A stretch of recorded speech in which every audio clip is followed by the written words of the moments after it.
guys, it's Jen here with Living, Laughing, Crafting with Crohn's, and I am back finally with the showdown of all of the budget pencils. It got pushed back quite a bit because of renovations, but I'm finally done. And I was done quite a while ago, but everything kind of got moved outside and in storage. So anyway, here we are. So the pencils we're testing, I buried my paper.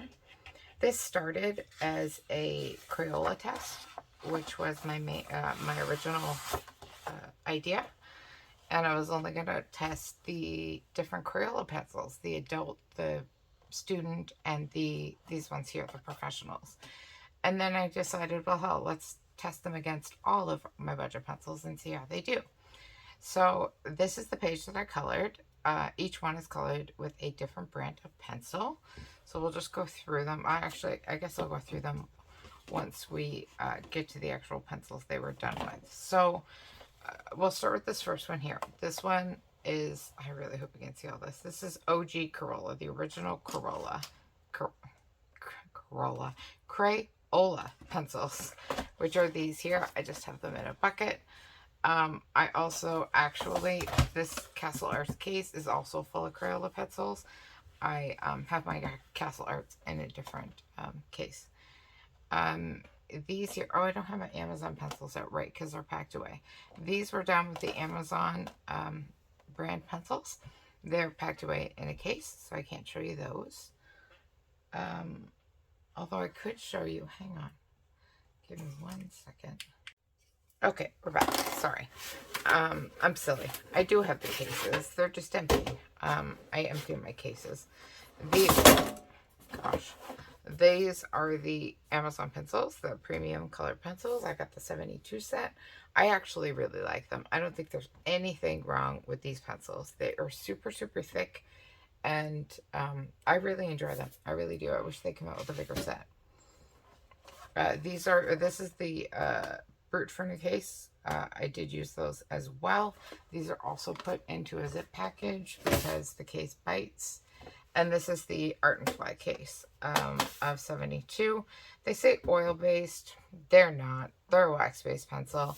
I don't know why they bother to say that pencils are oil-based when they're not. So those are some of them. So I'll show you those on here. So here's the Amazon. Here's the Brute Furniture right here. And these are the 180 round pencils, not the square 120s. These are the 180 round. And then these are the Art&Fly down here. Okay. So then we moved on to the adult Crayola. There's absolutely not one iota of difference between the original Crayola and the adult Crayola. I showed you the pencils. If you go back to my Crayola video, you'll see the two different boxes. One of them specifically marketed for like adult colorists. And there is, I mean, not a difference. The names are the same. The color, everything is the same. They're identical. There's not a difference. And you can see here in the coloring, other than that, I chose different colors. There is not a difference. When you look at it next to the Amazon pencil, where it's nice and pigmented, there's not a difference. Although, I have to say, during this test, I did kind of fall in love with Crayolas all over again. I didn't realize how many uses they would have. They're a nice hard lead. They do lay down a decent amount of color, especially compared to some cheap pencils after doing this. So I was pretty pleased. These over here are the Crayola signatures. That's these here.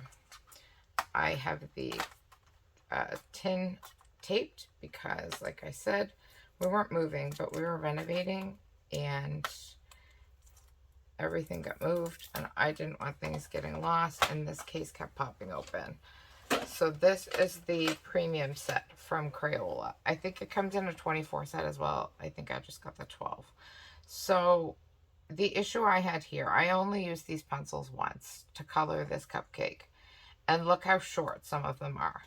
They are super, super soft, and they break way too easy. Even easier than a Prismacolor, which is supposed to be, you know, the softest, easiest to break pencil.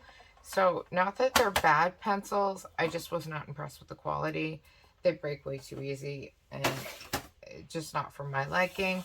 But this is the Crayola signature. And again, I think the Amazon beats it.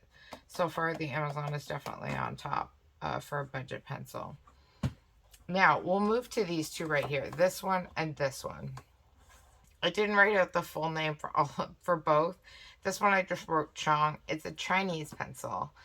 I got this one for, let me see if I can see the names. Yeah, okay, the Chong, and it's in the Adidas. I got this one for $20, $19.99 on Amazon, this set.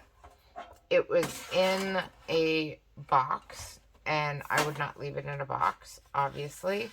I have done the swatches. The swatches don't look bad. But then I put them in an old Arteza case because I can't stand pencils in a box.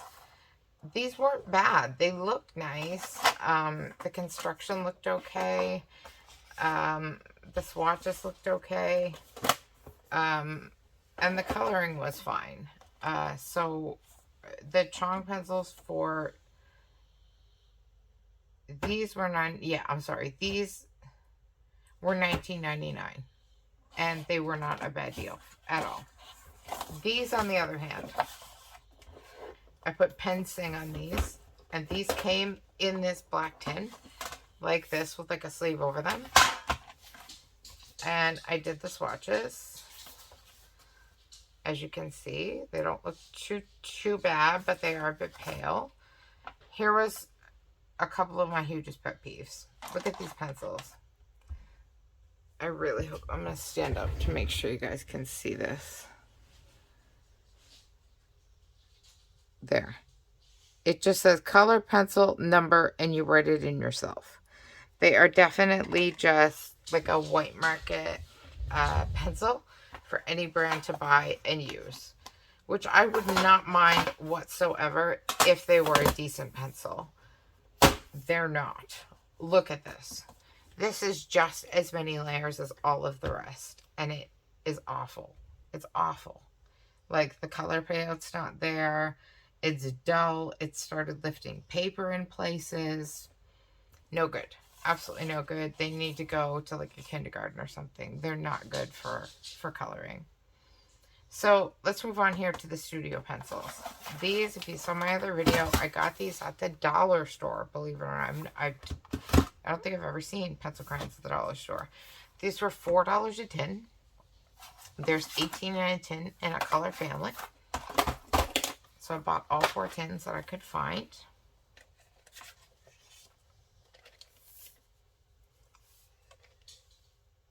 And that's them. They are a triangular pencil.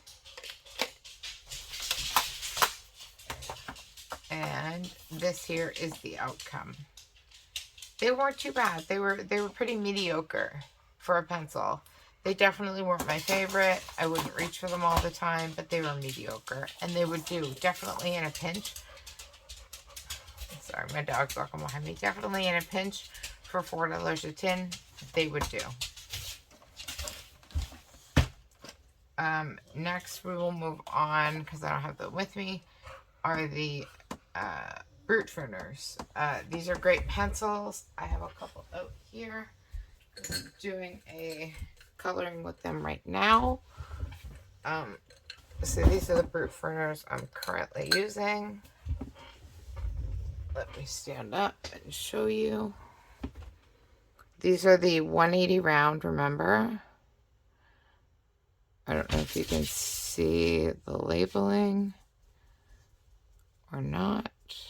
It's hard for me to tell because I can't see through my camera stand. Anyway, these are the Brute Furner 180s. And I like them. I like them a lot. Although I have noticed in these oddest of occasions, they will rip up the paper a little bit if you're too rough on them. They don't always want to lay down the color you want them to. So they're certainly not a professional pencil. I'm sorry. My dog is making so much noise in the background. Brutus likes to do that. So let's move on to the better ones. Brute Furner was definitely up there. You can see the coloring I did with it. It turned out beautifully. It really worked out well. So now we'll move on to the Art and Flies. that is the tin I showed you here. This is the Art-n-Fly tin. Came with 72. They're called oily colored pencils. They're not. They're a wax-based pencil. And they're not my favorite. They're too soft. They're very, very soft. Like buttery soft. Way too soft. Too soft to even color with. I'm not a fan. They lay down nice color. But to try and keep a sharp point and keep things going, very difficult. So although I like them, I don't reach for them a lot. Now, the ones I do reach for on a very regular basis, other than my Prismacolors, which obviously I reach for my Castle Arts and my Mark Arts. These pencils are fabulous to me. The Castle Arts remind me of a Prismacolor, as to the Mark Arts, although a little bit harder than a Prismacolor. Out of the two, the Mark Arts are my favorite. If you had to choose the Mark Arts for a budget pencil, especially if you're in the US. I bought mine from the US Amazon site, and they were so much cheaper. And they were my favorite. But Castle Arts is absolutely a very close contender, as is the Amazon pencils. But you will not get as big of a range in the Amazon pencils as you will in the other two. So keep that in mind. The Brute Printers are also a good choice if you can get a good deal on those. Like I said, I bought the 180 rounds. I don't know if the square pencils would be any better, but all good choices. And I hope you guys got something informative out of this, and I will see you guys next time. Bye-bye.